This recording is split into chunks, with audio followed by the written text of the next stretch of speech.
Also, getting sunlight.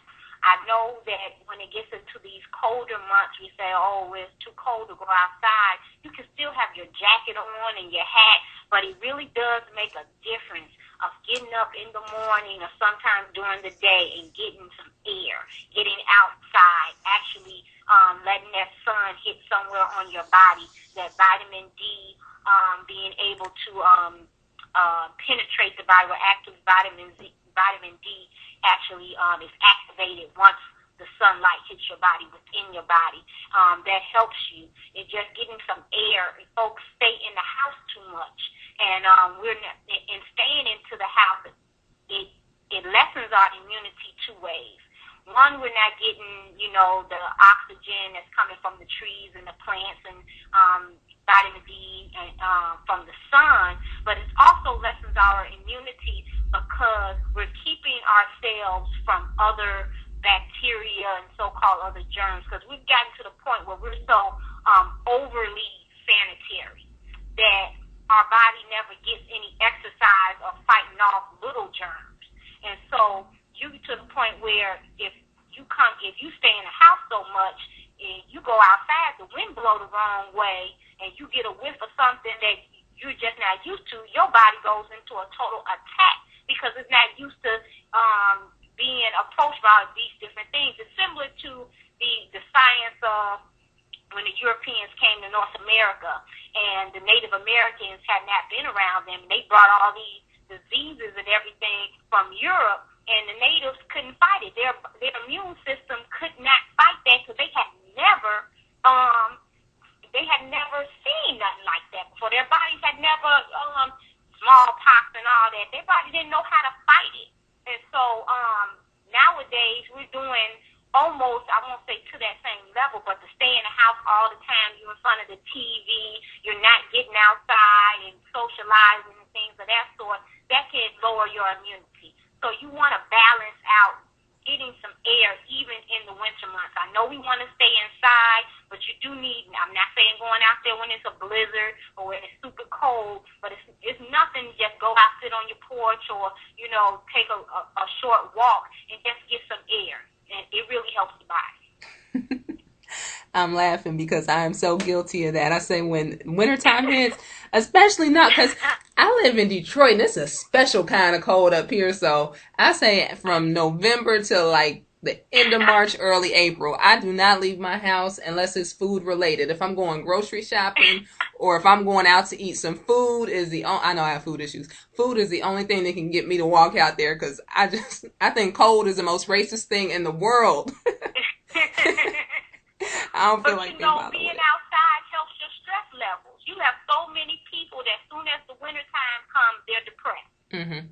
And it's like the stress levels, like you said, for African Americans, for Black people, we're under that stress, all the time. And even when we come home, those stress levels, because that we're under that racism, white supremacy, don't go down.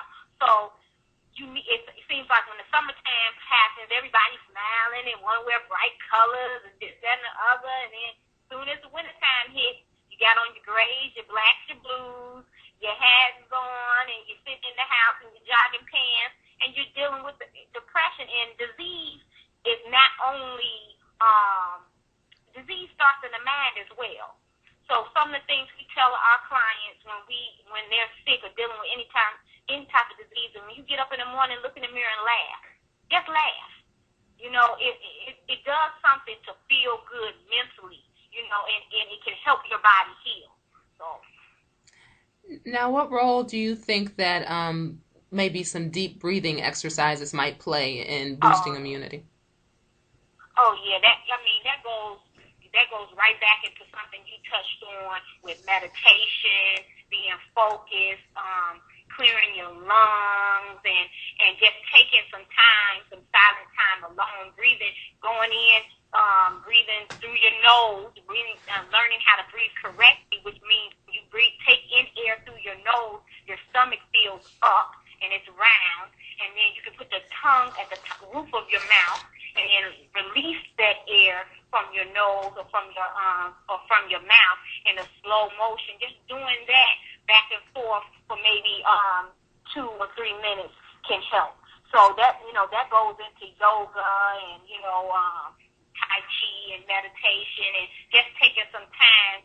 We're so busy. We just live a very busy lifestyle, and we feel the repercussions of it soon as this so-called flu and cold season hits. But we all know that you can get cold and flu all 12 months out the year. But this is where they designated this to be the cold and flu season a lot of times because during the summer months we have most of us want to eat more fruits and vegetables, even if we're heavy meat eaters and things of that sort. So we're not affected by it. But you get into this November, December, January, and you got the back-to-back so-called Thanksgiving and so-called Christmas and the New Year's Eve and your peach cobbler and your brown sugar, and you got all of this, and you're wondering why, now January hit and you can't get out of bed. You got the snacks and all this, that, and the other going on, and it's because it's cold outside. You ate so much sugar. Really, I think the flu season comes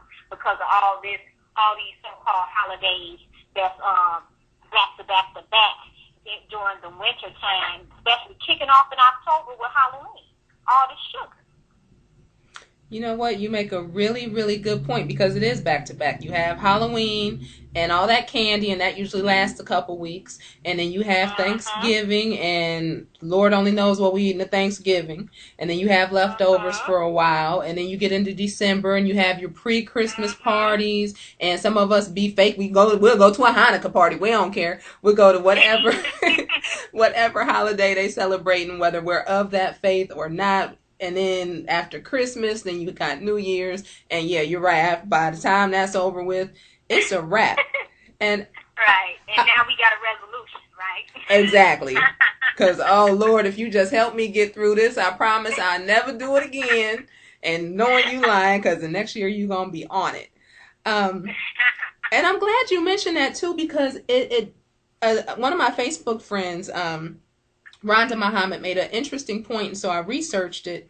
And she said that basically this whole setup for flu season can kind of even start over the summer when we're doing a lot of barbecues and eating hot dogs and things like that, because they use the lungs of the swine as other things too, but they use the lungs of the swine in hot dogs, and that's where a lot of viruses are contained. I'm going to read this little thing real quick because I researched. I was like, you know what? That makes sense, because if we're eating something with those viruses all summer long, and some people will eat raw hot dog. I know when I was little, I used to go to the refrigerator and eat some raw hot dogs, not even cook it. All that nastiness going into. I know, I'm ghetto. I'm confessing. I would just go in there. They ain't want to cook for me. I'm like, whatever. I'm going to just give me a hot dog or some kicks or something, whatever. But I found this article, and it's explaining the swine a little bit. It says most flu viruses that we encounter in the United States come from the lungs of pigs that create an incubator for the combination of bird, human, and porcine viruses. The Center for Disease Control has stated that as many as 200 of these combined viruses make their way from southern China to the United States each year through pigs.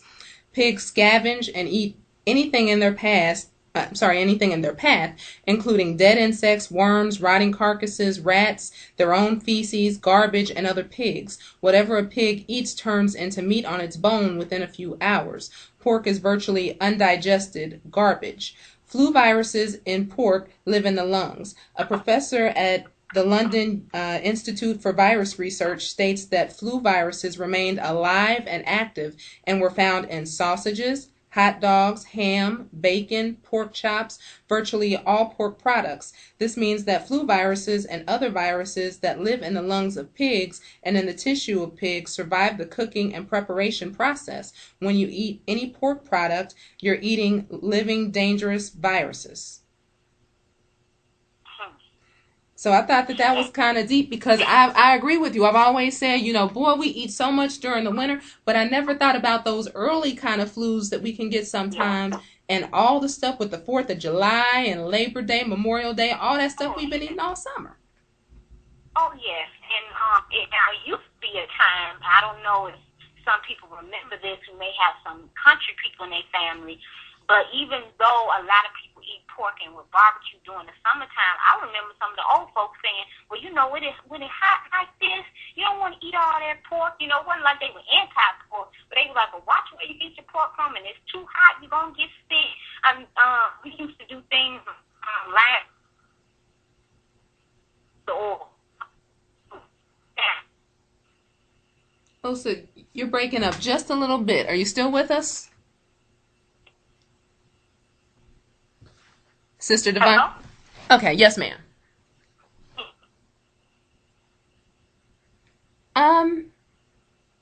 I still can't hear you. I'm not sure if you're in a bad reception area.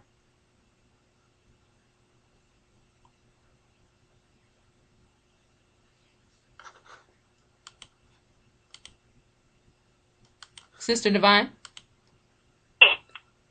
Do you think that maybe you can call right back in so we can try to get a better connection? Okay, thank you. Okay, so we're just going to hold and wait for her because when she gets to talking about our ancestors and the things that they used to do and tell us, it's always very, very interesting. The last time Sister Divine was on, she was schooling us on why a lot of times when our grandparents made ham, they would put cloves and pineapple and stuff like that in it because those were things that controlled parasites. And most people know that pork have a lot of parasites in them, and when we eat them, they make us sick. So that's definitely a story that I want to hear because she said it was actually like that all over the world. How even in like Polynesia, the original people there, when pork was introduced to their diet, they would make it with the cloves and coconut milk and pineapple and things like that. Because again, all those things got rid of parasites. So definitely we will wait for Sister Divine to call back in. But that's something that we really, really want to be aware of is what we're putting into our bodies. I know a lot of people here probably don't eat pork. I hope we're not still eating pork. But you may be with somebody that eats pork. You might have a relative that still eats pork. And you really have to know what you're eating. And really, food in general. Your eating habits, you should kind of eat with the seasons. Certain seasons are better for different kinds of foods. For instance, I'm not vegan, I'm vegetarian, but when it comes to when it starts to get cold, like around September, October, I start trying to reduce the amount of dairy that I eat because dairy, meat too, but I don't eat meat, so I'm not worried about that as much. But especially dairy creates mucus in the body.